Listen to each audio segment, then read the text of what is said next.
Hello everyone. So today we are going to talk about electric field.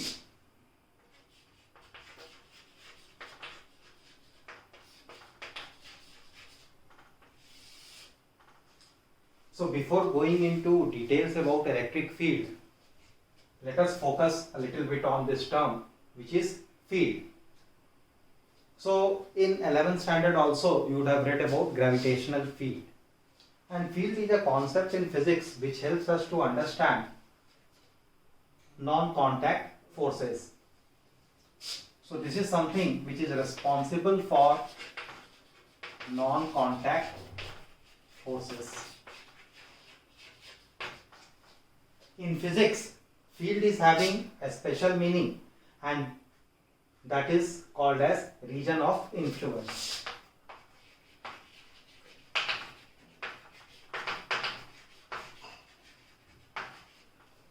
So now let us say if you are having a charge plus q kept here, then this charge is going to impact the space around it.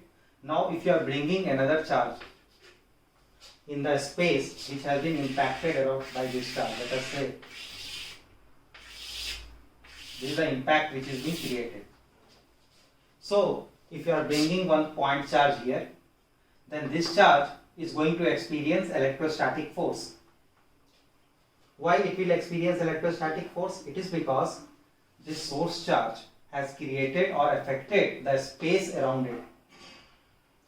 So if you are bringing any other charge, that charge is going to experience some force.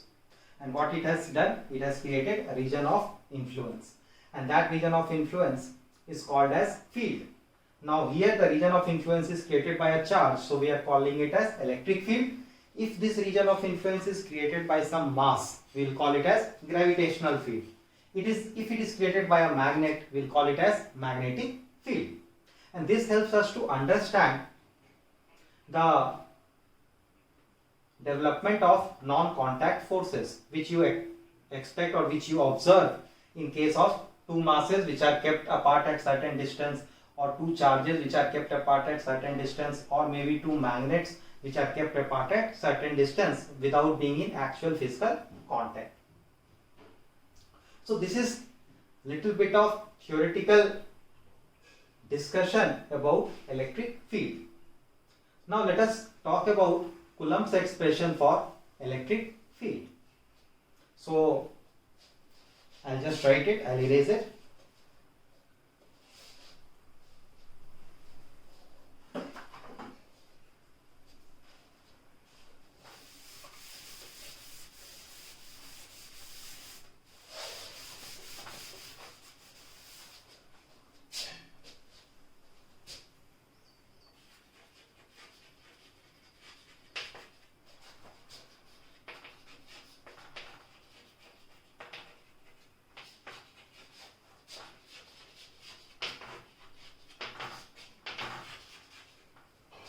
So we are talking about Coulomb's expression for electric field. So let us say we are having some charge here, capital Q, and we are interested in finding out what will be electric field that will be created by this charge at some point at a distance r from it. So here we are interested in finding out what will be the value of electric field. And in order to do that, we are going to make use of Coulomb's expression for electric field. We are going to find it out. So let us say that we are having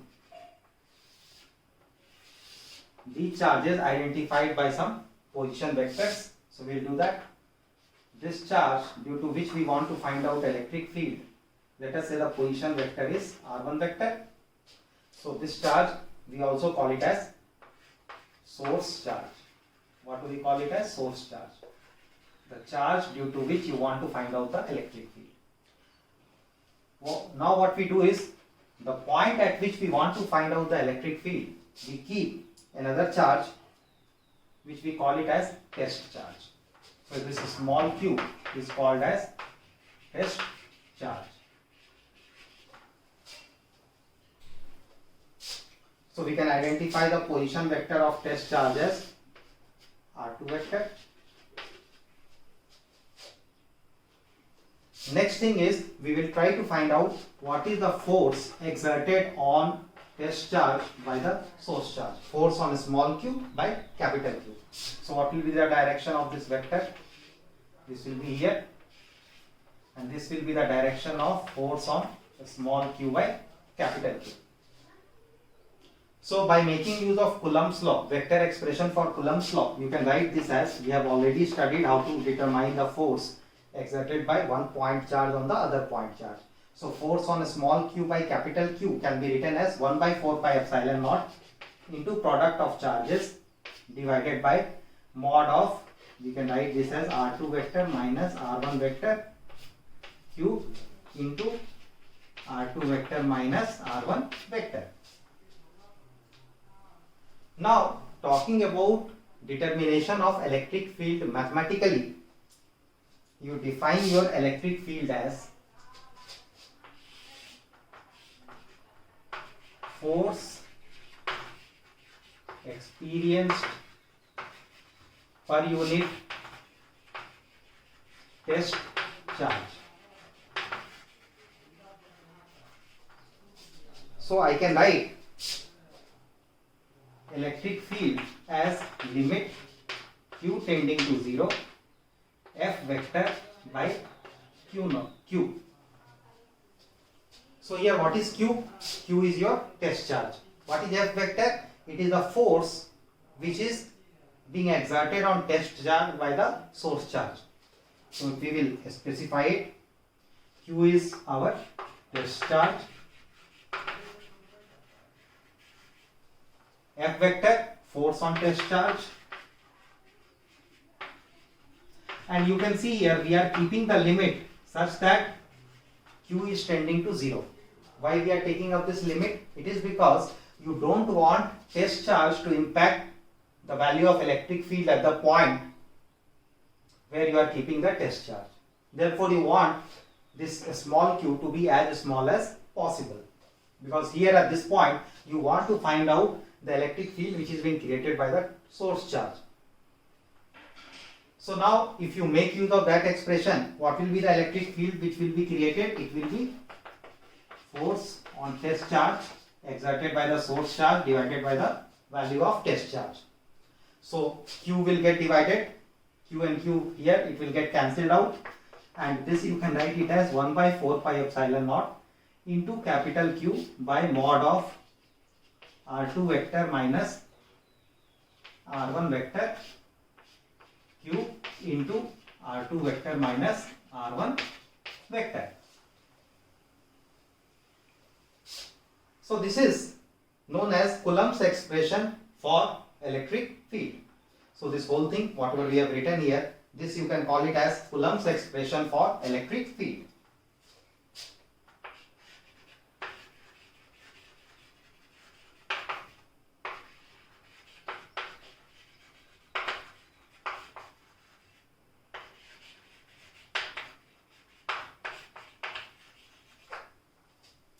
Or field expression of Coulomb's law.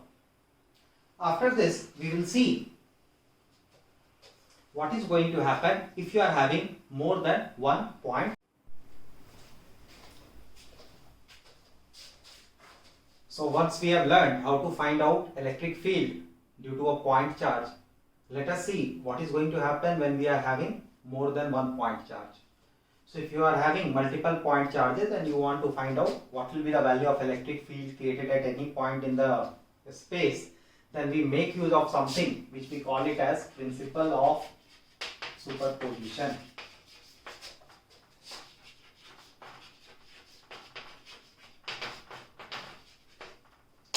So principle of superposition, it has two important rules. We'll see what are those two rules, but before that, let us first see what is going to happen.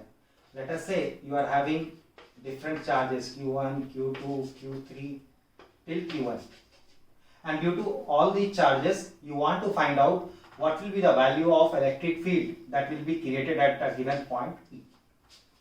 Then what should you do? you have to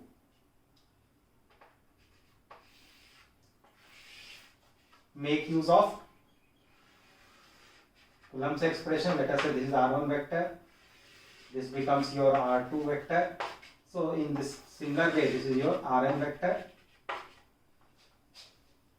and this is your Rp vector.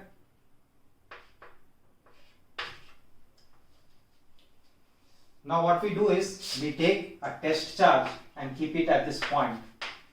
Let that test charge be Q0.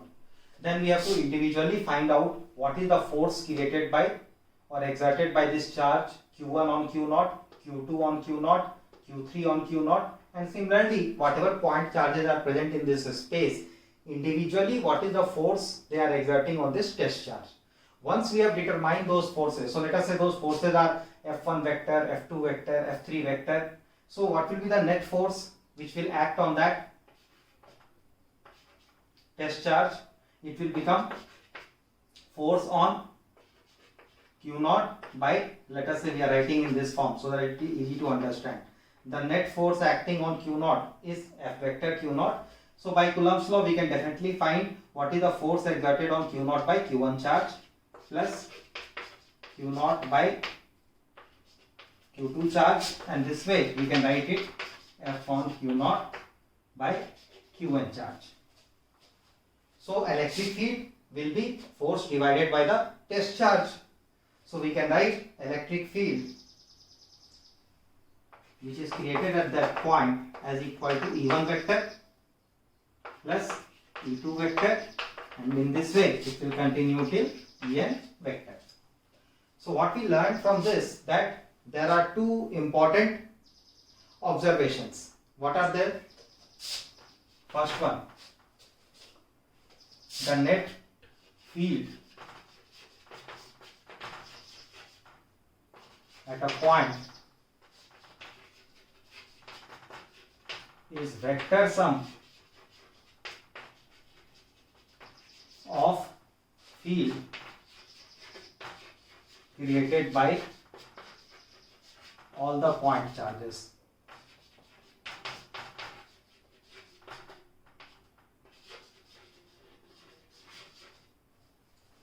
At that point.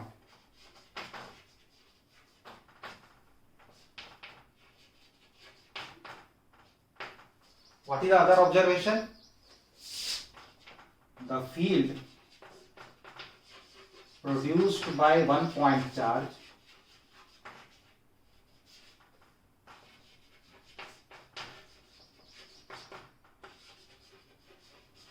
is independent of the presence of other charges.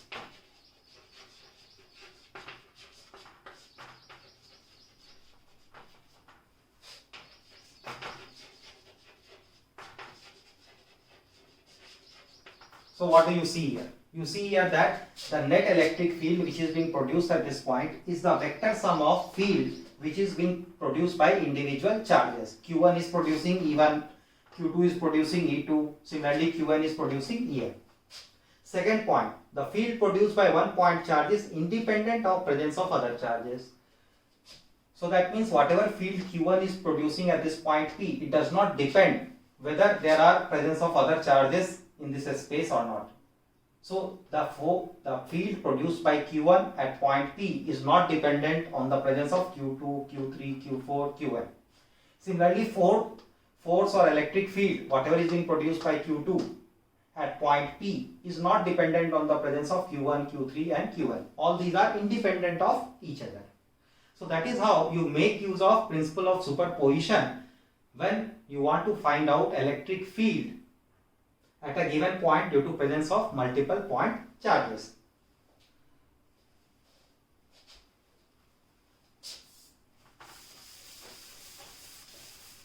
Next we are going to see what will happen when we will have continuous distribution of charge. Right now we have talked about finding out electric field when we are having discrete distribution, that is you can actually count the number of point charges. But what if the charge distribution is continuous? It is not actually possible to count the number of point charges which is making up that charge distribution. So how to deal with that case? So for illustration, we'll take an example of electric field. I'll write electric field at an axial point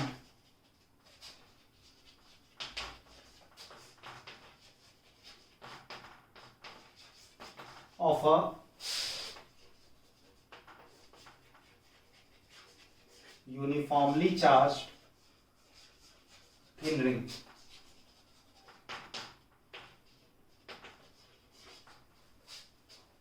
So here we'll take up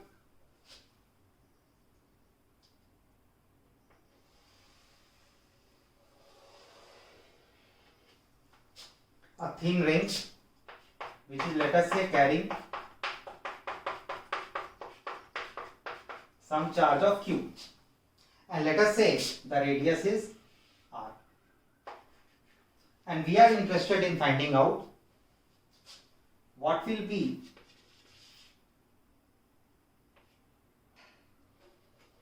the field created at point P, which is lying at distance x from the center of this ring. So how to find that out? Now you see, I have already told you that Coulomb's law is not directly applicable for continuous charge distribution. That means you have to divide continuous charge distribution into small point charges or elementary charges. Find how much electric field is being created by each of those elementary charge and then go for integration. So that is what we are going to do now. What we do is we consider one small element here. So we are considering one very small element of length dl. So what will be a small charge that will be present on this element dl? That, let us say that a small charge is dq.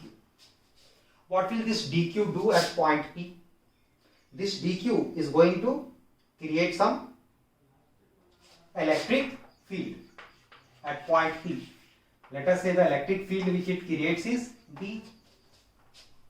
I am talking about the magnitude. I have written here magnitude and I have represented it, the direction in which this electric field will act. Why in opposite direction?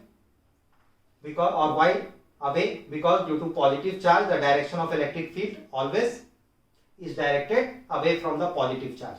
So this you have learnt in basics also, that if I am having a positive charge, electric field will be directed away. If I am having a negative charge, electric field will be directed towards the negative charge. So therefore this direction is away.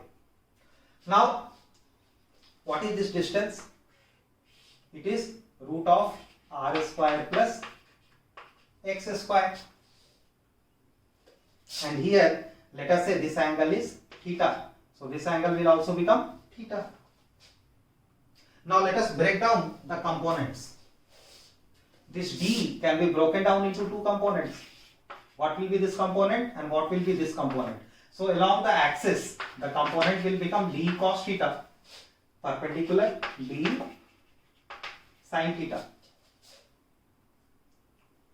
Now you see on this ring, if you are taking any small element diametrically opposite, there will always be one more element, isn't it? So diametrically opposite, let us say this is the element.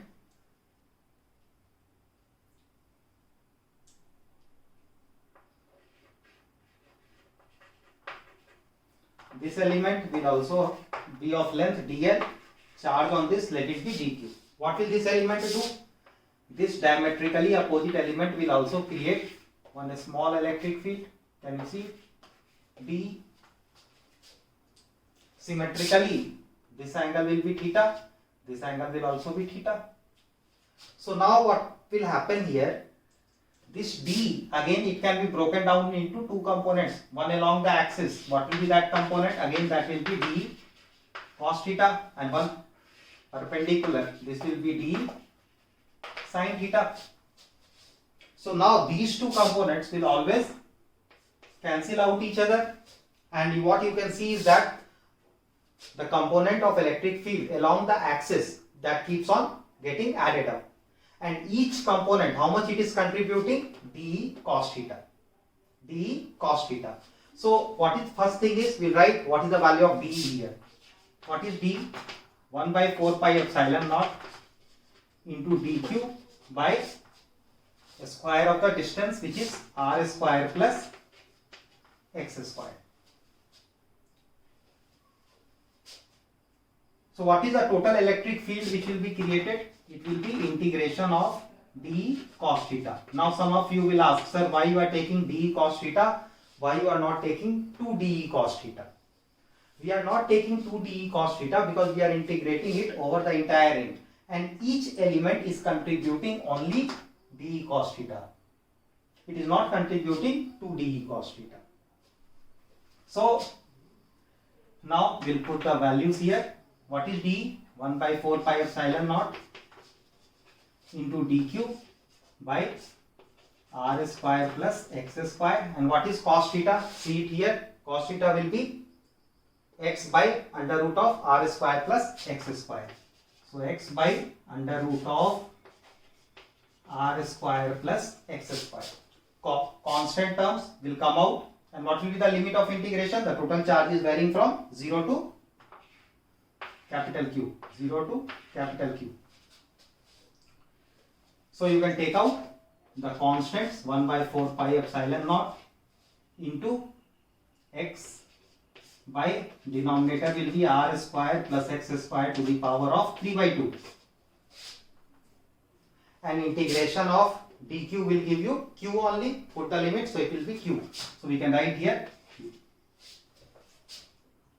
So what is the value of electric field that we are getting? We'll write it. At an axial point, 1 by 4 pi epsilon naught into q into x by, see there, r square plus x square to the power of 3 by 2. So this is the value of electric field which is created at an axial point of a uniformly charged ring. Now let us see at which point on the axis will the value of electric field be maximum. Let us try to see that. And one important thing, always keep in mind that whenever you will have continuous charge distribution and you want to find out electric field, always go with integration. That is, always consider one elementary point charge, find the value of electric field at a given point, and then go for integration. So I'll erase it and let's see at which point on the axis the electric field value is going to be maximum.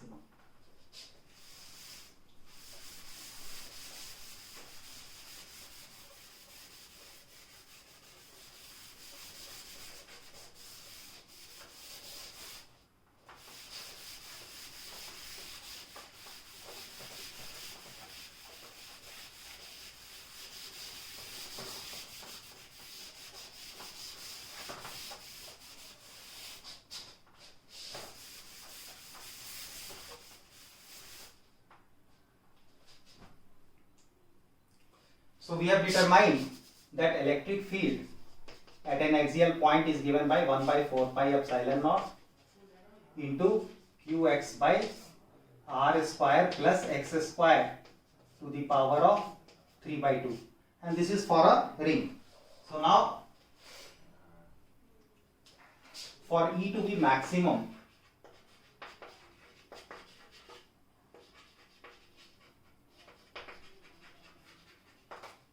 the first derivative, we put it equal to 0. So d by dx, this should be equal to 0. We are using principle of maxima and minima. So now here you can see constant term will come outside. So it is 1 by 4 pi epsilon naught into q. That will come out. X will also come out. Is it? No. X is variable here. We are differentiating with respect to x. So now we can write d by dx of, and see I am doing it in the very basic way so that everyone can understand what is happening, how we are differentiating it. I have found in the class that some of the guys, they are not able to understand how do we get the final expression. That is how this term is getting differentiated. So remember, this is of the form u, this is u, and this term is your v. So this is of the form d by dx of u by v. And what is the differentiation of that? V du by dx minus u dv by dx by v square, and that is the differentiation of the form u by v. So now this is equal to 0. So this term will be gone. Now we just need to differentiate it. Let us do that. So it will be r square plus x square to the power of 3 by 2 d by dx of x minus x into d by dx of r square plus x square to the power of 3 by 2. This whole will get divided by r square plus x square to the power of 3, because square of v, and this is equal to 0. So now again here this term will be gone, and we can write d by dx of x is 1. So r square plus x square to the power of 3 by 2 minus x. What will be differentiation of this? Into 3 by 2 r square plus x square. 3 by 2 minus 1 is half into twice of x, and this is equal to 0. Here we have made use of chain rule of differentiation. So here 2 and 2 will get cancelled. Now root of r square plus x square is common, so we can cancel out that here. So what will be left? 3 by 2 minus half is 1. So we will get here, I am writing it here, r square plus x square minus 3x square, and that is equal to 0. So that means 2x square is equal to r square. So what is the value of x then? It is plus minus r by root 2. So this is the value of x, the distance from the center of the ring on the axial line of that uniformly charged ring, where the electric field value will be maximum. If you want to represent graphically the variation, then how can you represent it?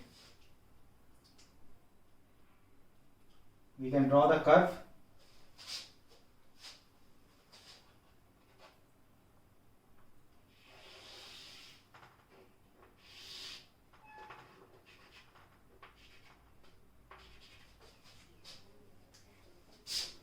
So here, what is the value of electric field at the center of the ring?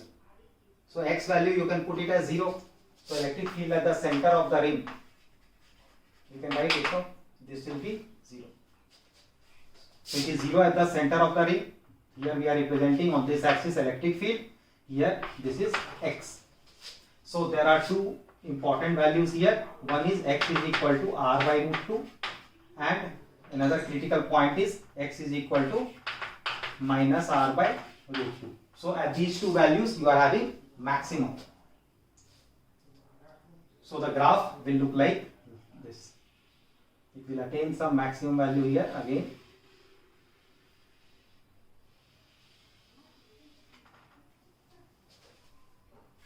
So we can put it like this.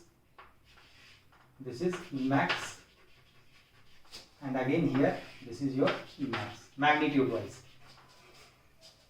So on both sides of the ring, at distance of x is equal to r by root 2, the electric field value is going to be maximum. So after this, let us see the next, what is going to happen when we want to find out electric field at an axial point of a uniformly charged disk. So I will erase it now.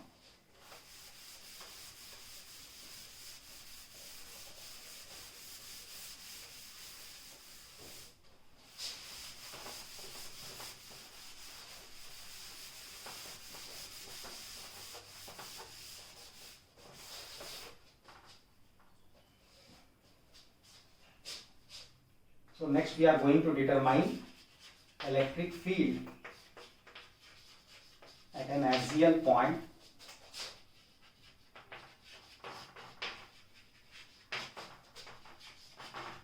of a uniformly charged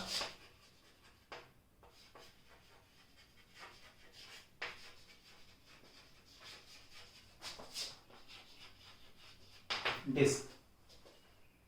So now let us say we are having a uniformly charged disk here.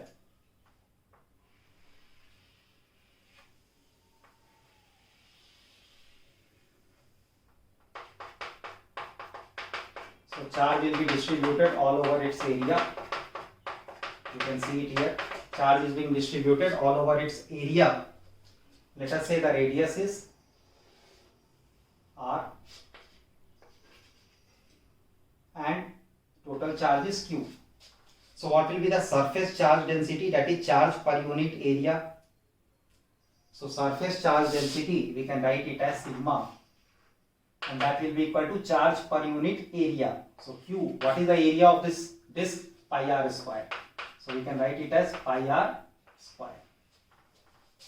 Now we have to find out, let us say at distance x there is a point P, what is the value of electric field that is created by this uniformly charged disk at this point P. So let us do that. Now you see here, we can assume this disk to be made up of a large number of elementary rings made up of continuously changing radius. So what we do is, first we consider at certain distance one elementary ring.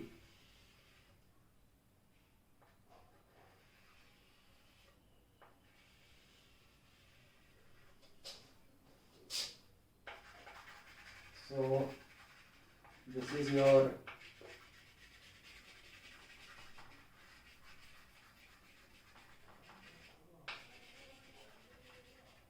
elementary ring which you are considering. The radius is a small r and the thickness you can take it as, this thickness is, let us say, dr. So now if you will cut this ring and spread it, it will be like this. It will be a rectangle. So I am cutting this elementary ring and cutting this and spreading it. So it will be like this, a rectangle. What will be the length? 2 pi r, which will be the circumference of this ring. Thickness will be dr. So what is the area, the small area of this ring?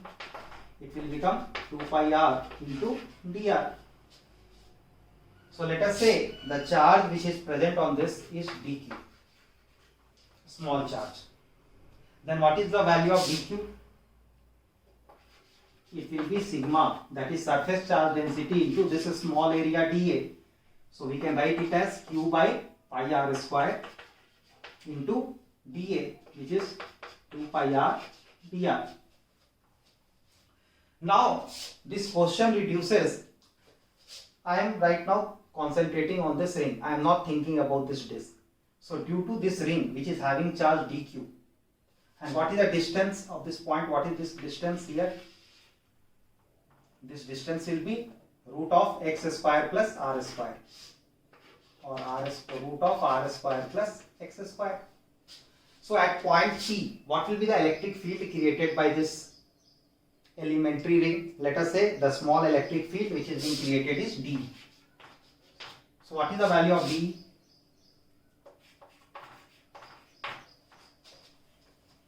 You can refer to the previous derivation. It will be 1 by 4 pi epsilon naught into dq into x. Instead of q, in the last derivation the total charge on the ring was capital Q. Here the total charge on this elementary ring is dq. So dq into x by r square plus x square to the power of 3 by 2. So the total electric field which will be created by all these elementary rings of continuously increasing radius will be integration of all these small electric fields. So what will be the limit of integration? Radius is capital R, so limit will be 0 to capital R. So constant term you can take it outside, and other term we can go for integration. So let us first write it. It is 0 to R 1 by 4 pi epsilon naught into dq. dq is here. So let us pi, anything else? Beyond this, you cannot remove anything. So Q2QR, we'll just write it here, into 2QRdr into X by R square is there here. R square plus X square to the power of 3 by 2. So you can see it here, 2QRdr, we have written it into X, denominator R square is there, everything has been written. Now constant terms, we can take it outside, so let us do that. So you want to cancel it to anything else? No. So Q into X by 2 pi epsilon naught. Anything else which we can take it out? R square.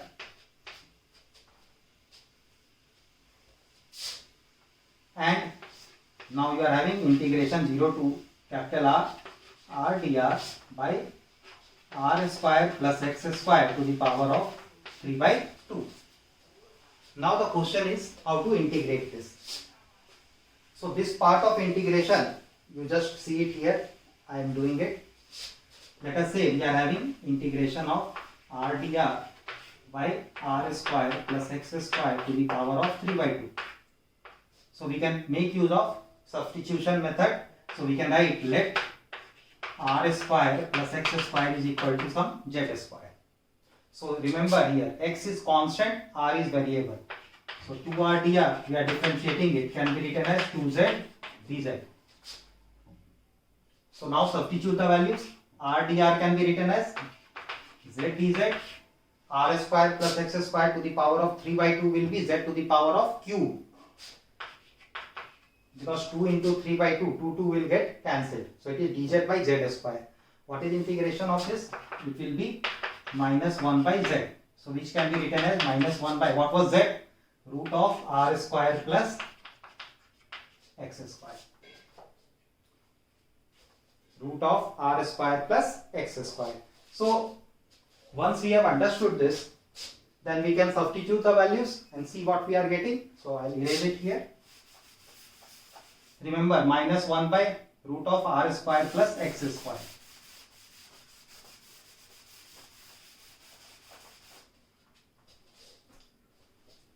So this can be written as Qx by 2 pi epsilon naught R square. What was there? Minus, remember minus 1 by root of R square plus X square 0 to capital R. So now we just need to put the limits. So I will be erasing this part.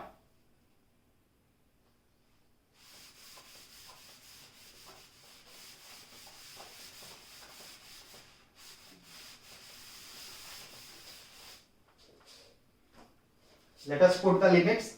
So after putting the limits, we can write Qx by 2 pi epsilon naught R square. And here we are having minus 1 by root of R square plus X square plus 1 by X plus 1 by X. So now X we can take it inside. So it will be Q by 2 pi epsilon naught R square into X. If you are taking it inside, then X here you will get 1 minus X by root of X square plus R square. Now what is sigma? Q by pi R square. So Q by pi R square we can write it as sigma. So this becomes equal to sigma by epsilon naught. Sorry, sigma by 2 epsilon naught 1 minus X by root of X square plus R square. So this is the expression for the electric field which is being created at an axial point of a uniformly charged disk. Now see,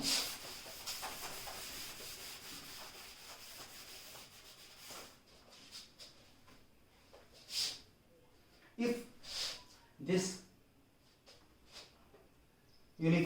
charge disk becomes bigger and bigger, that is, if R tends to infinity, if R tends to infinity, then what will happen? This sheet of charge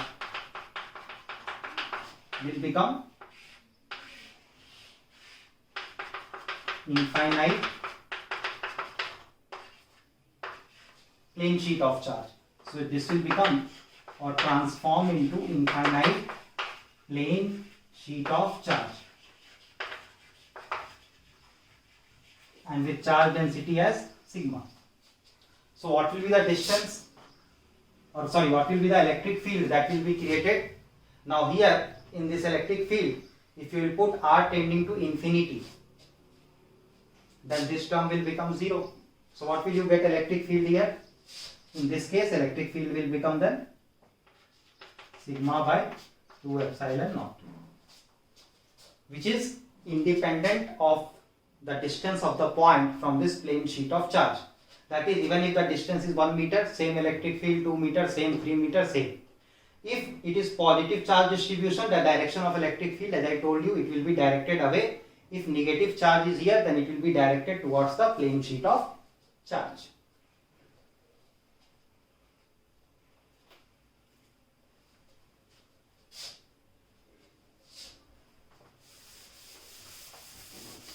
Let's now move on to another way of talking about electric field, and that is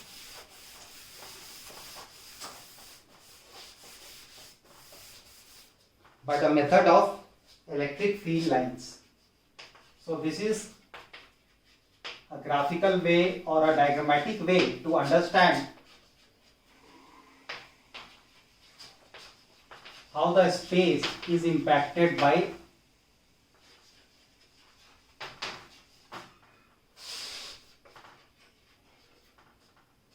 the presence of charges. So let us say if we are having a positive charge,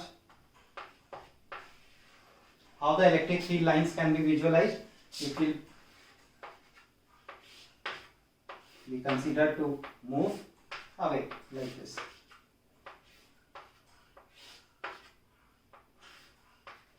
And it is not necessary or not fixed that how many electric field lines will come out from a given charge. Let us say again, if we are having some negative charge,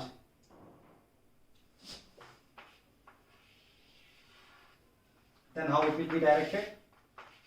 It will be directed towards the negative charge.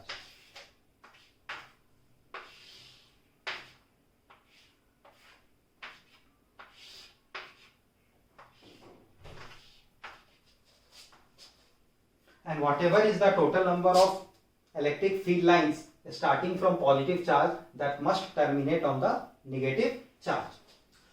Also, there are different ways of visualizing electric field when you are having electric field lines. So remember, these are all imaginary field lines. It is not that they exist in real. They just help us to visualize how the space is being affected by the electric field. So let us say if electric field lines are spaced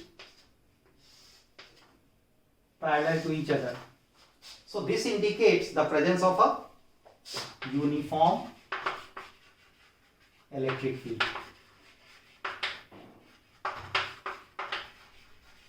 If electric field lines are oriented like this, this indicates the presence of non-uniform electric field.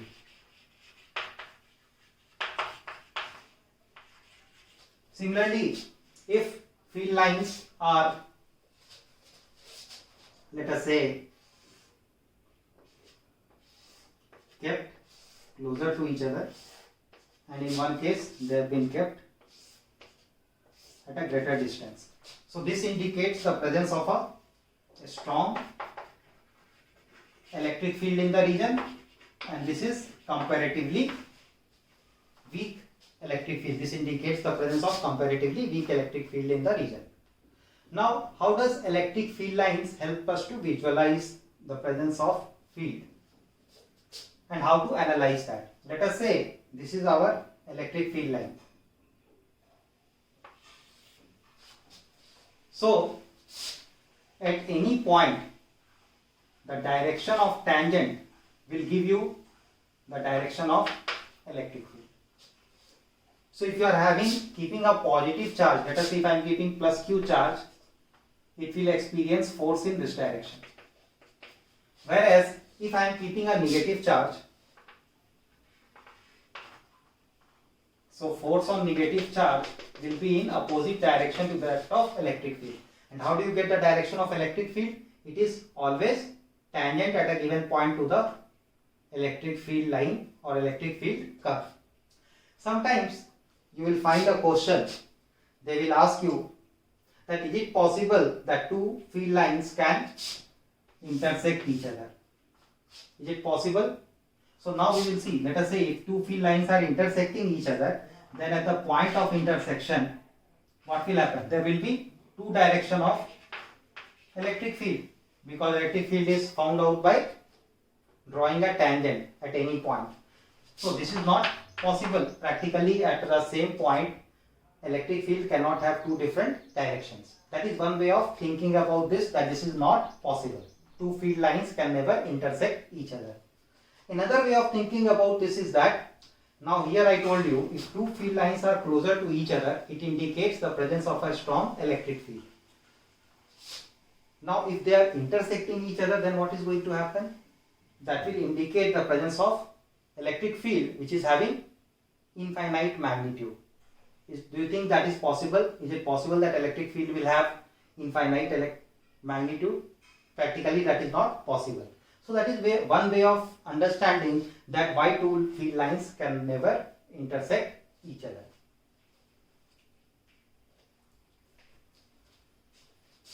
And obviously there are some other properties which are given in your NCERT textbook also, so you can read them if some theoretical question is asked. But basic concepts we have already covered, and now we will proceed on to solving of problems.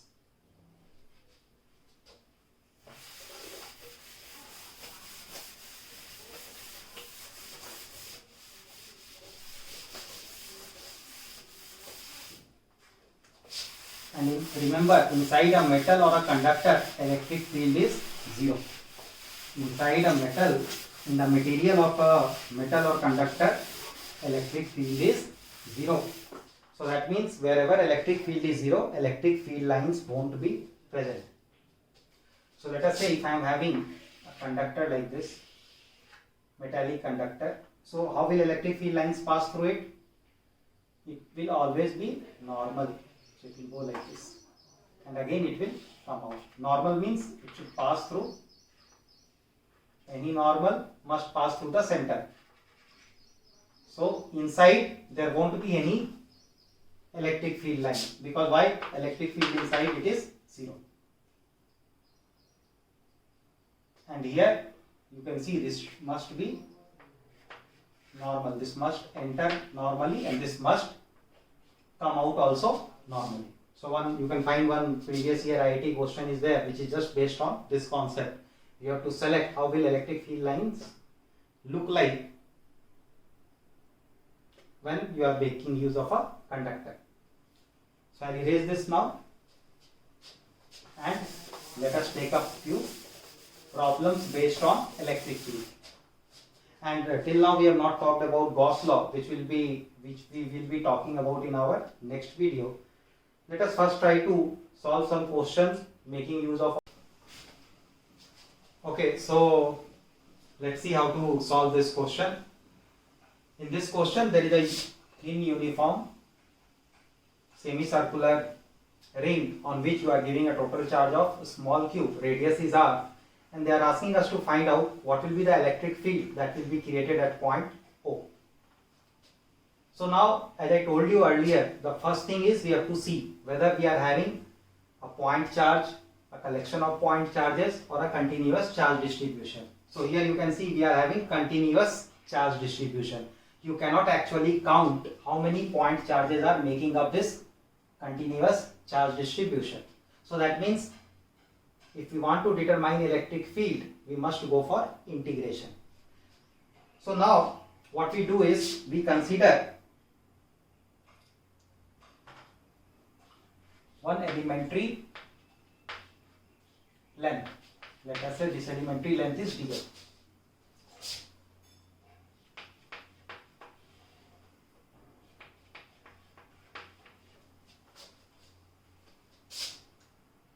Let's say this angle is theta and this is d theta.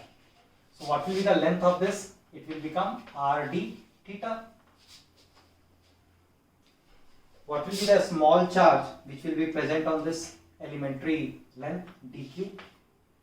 So here dq will become equal to, if linear charge density is something, let us say it is lambda, so it will become lambda into rd theta dl.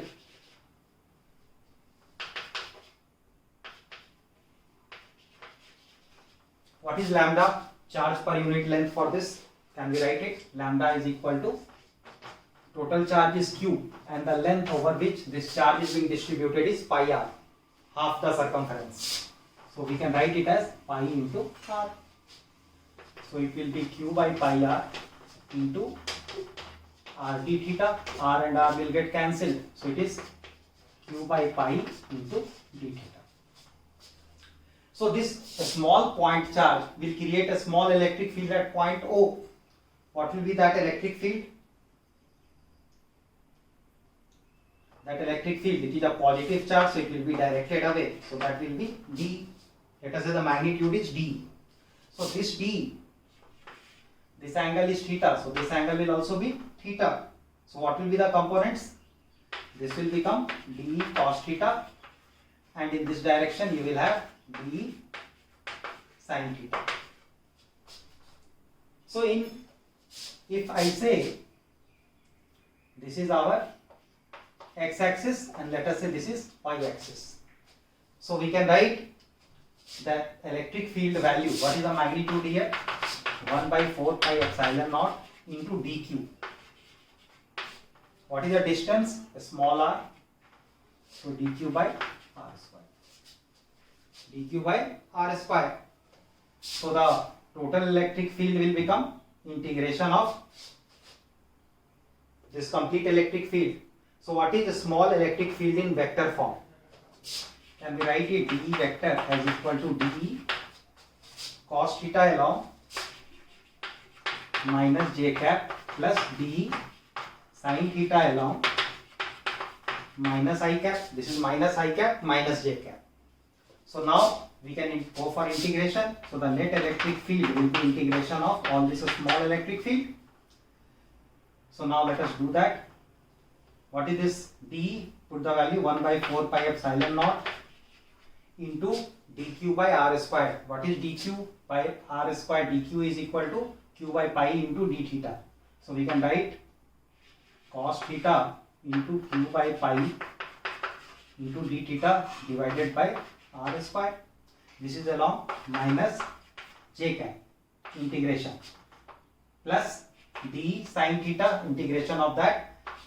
So 1 by 4 pi epsilon naught, you are having sin theta here into q by pi r square d theta, and this is along minus I cap. What will be the limits of integration?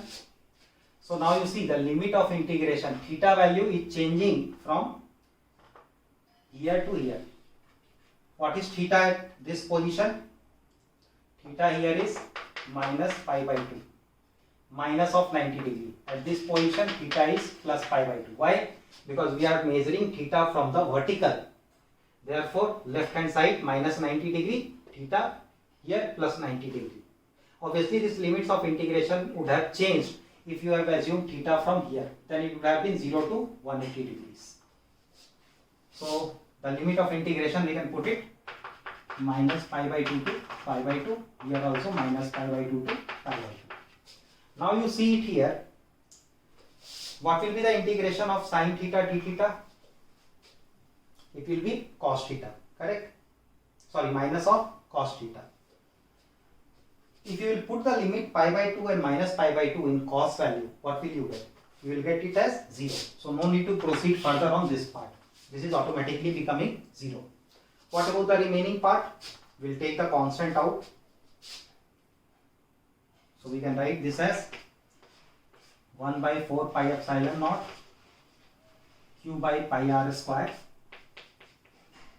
and then you are having integration minus pi by 2 to pi by 2 cos theta d theta minus j cap. What is integration of cos theta d theta? It is sin theta. So limits will be sine of pi by 2 minus of sine minus pi by 2. So sine of pi by 2 is 1 and 1 of plus 1 is 2. So the net value of electric field here, it will become, which will be created at point O, 1 by 4 pi epsilon naught into q by pi r square, and that after integration and putting the limits, we are getting it as 2. So 2 to the 4, so it will be q by 2 pi square epsilon naught r square, and this is along minus j cap. This question was asked in JEE Mains, so that's how you can do this problem. Okay, so now let's see this problem. In xy plane, you are having some charge distribution such that surface charge density is plus 8 sigma, and on that xy plane you have made a hole which is devoid of any charge. So at a certain point P on the z axis, they are asking us to find out what will be the resultant electric field due to this distribution. So how to solve such kind of questions? Whenever a cavity is involved or a hole is involved and you have to find out the electric field. So before going into the details of solving this problem, let us see what we can imagine this system to be made up of. So can we imagine this to be made up of? I am writing it here. This whole system can be imagined to be made up of, you are having this plus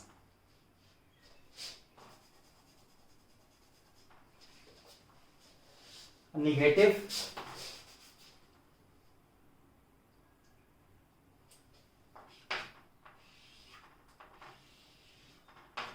this.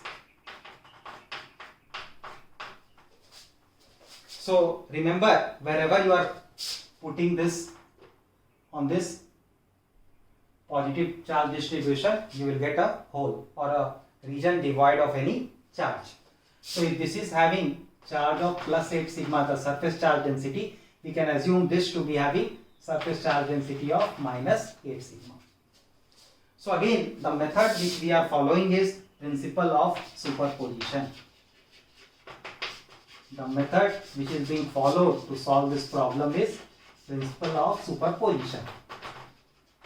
So in order to find out electric field at this point P, first we will find out what is the electric field created by this complete plane sheet of charge, which is lying in the xy plane, and this uniformly charged disk having charge density, surface charge density as minus 8 sigma. So let us say the field which is being created by this is E plus vector and by this is E minus vector. So what will be the value of E plus? Just some time back you had seen that the electric field which is being created by infinite plane sheet of charge at certain distance away. What is the distance? This distance is, you can see, root 3a.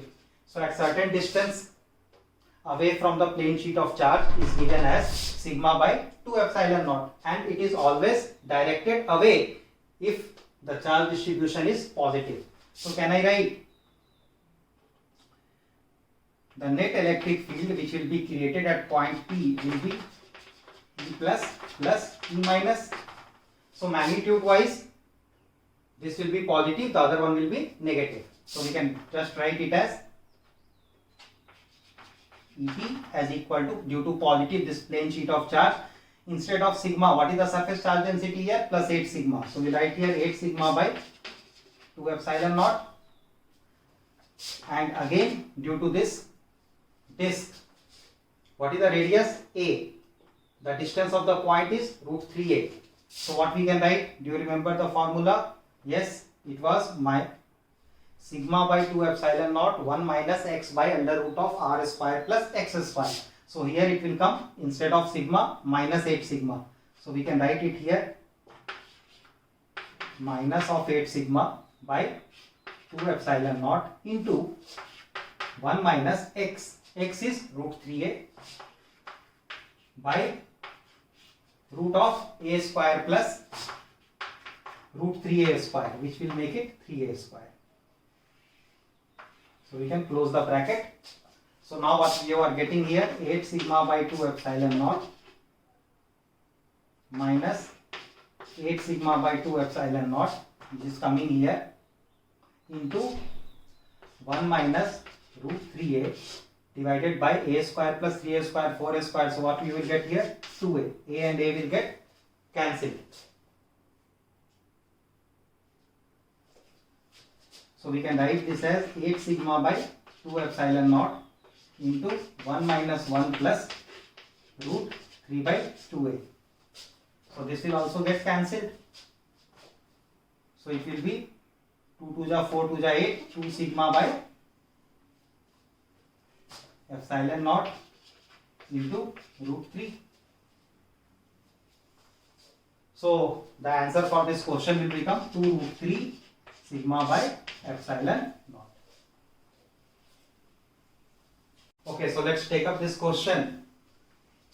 There is a ring which is carrying charge capital Q, radius is 1 meter. At certain distance of 1 centimeter from the ring, you are keeping another point charge, that is a small q having mass m. So this point charge is going to perform oscillation about the center of the ring, and they are asking us to find out what will be the time period of oscillations of this point charge small q. So in order to determine that, first we have to find out what is the force exerted by this ring on the point charge. In order to determine that force, what do you need? You need the value of electric field at this point. What is the value of electric field? So what is electric field created at an axial point of the ring? So let us say at any instant of time, this point charge Q is here at certain distance x from the center of the ring, and here the electric field value is, let us say, E. So what will be the value of E then? We have already studied today 1 by 4 pi epsilon naught into capital Q into x by r square plus x square to the power of 3 by 2. So what will be the force that is going to act on this charge? This is negative charge. So force will be attractive. So force will be in this direction. This will be the direction of force. This charge has been given as negative charge. So now that force, we can write it as Q into E. So magnitude of the force we are taking right now. So it will be Q into E. So it will become 1 by 4 pi epsilon naught into capital Q into small q into x by r square plus x square to the power of 3 by 2. So if we assume, now you see this force is not linear in x. So that means we cannot approximate it to be simple harmonic oscillation unless we make this function mathematically which is linear in x. How can we make linear in x? So we will make use of approximations. So here it is given that r is very large as compared to x. So we will take r. R is, you can see, 1 meter. X is in the range of centimeters. So r is very large as compared to x. So we can just neglect the value of, we have to find it out and neglect the required value. So find it out. What can we neglect here? If r is very large as compared to x, then can we say x by r will almost tend to 0. So what we can do is, we can make the approximation 1 by 4 pi epsilon naught q x is there, and here we want this term to be written in the form of x by r. How can we write it? We will take r square outside, so it will come out as r cube 1 plus x square by r square whole to the power of 3 by 2 is there. So this term will become 0, and in denominator what you are getting? R cube. So now we have got our force as equal to 1 by 4 pi epsilon naught into capital Q small q by R cube into x. So now you can see this force is directly proportional to x. That is force in linear in x. And remember, ideally it should be minus x. This is a restoring force. This is a restoring force. But since we are talking everything in terms of magnitude, so it is not necessary to write minus sign here. And we can equate it to m omega square x. So if we equate it to m omega square x, considering it to be simple harmonic motion, then we can write this as 1 by 4 pi epsilon naught into capital Q by R cube into x. So now this x and x will get cancelled. Remember, both sides minus sign should have been there, but we are taking magnitude, so we are avoiding that here. So what will be the value of omega? Can you find it out? It will be equal to root of q by 4 pi epsilon naught into m into r cube. q by 4 pi epsilon naught into m into r cube. So what will be time period of oscillation? Time period will be equal to 2 pi by omega. So you will determine omega from here and calculate time period from this place.